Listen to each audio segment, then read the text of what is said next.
நான் இந்த இங்கே சொன்னதுக்கான காரணம் என்னன்னா, ஆழமான அனுபவத்தினுடைய சொந்தக்காரர்களாக நீங்கள் இருக்கிறீர்கள் என்பதை மிக ஆழமாக அறிந்தேன்.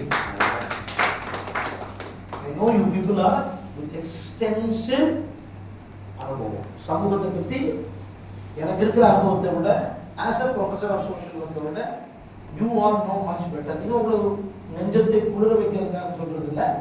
I agree or not, whether you agree or not, you have more experiential expertise than whatever I have. புரியுதுங்களா?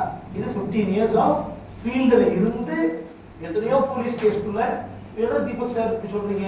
S, the same professor Deepak sir Guindy police ஸ்டேஷனுக்குள்ள நீங்களாம் மற்றவங்க சொல்றீங்க உனக்கு உள்ள வச்சுட்டு பாவம் அந்த இன்ஸ்பெக்டர் என்னைய வெளியில வைக்கிறதுக்கு அவ்வளவு கஷ்டப்பட்டாரு. ஏன்னா நான் கிண்டி போலீஸ் ஸ்டேஷனுக்குள்ள போய் உட்காந்துட்டு நான் வெளியில வர மாட்டேன்னு அடம்பிடிச்சிருந்தேன். அப்படியா? எனக்கு தெரியும் உங்களுக்கு.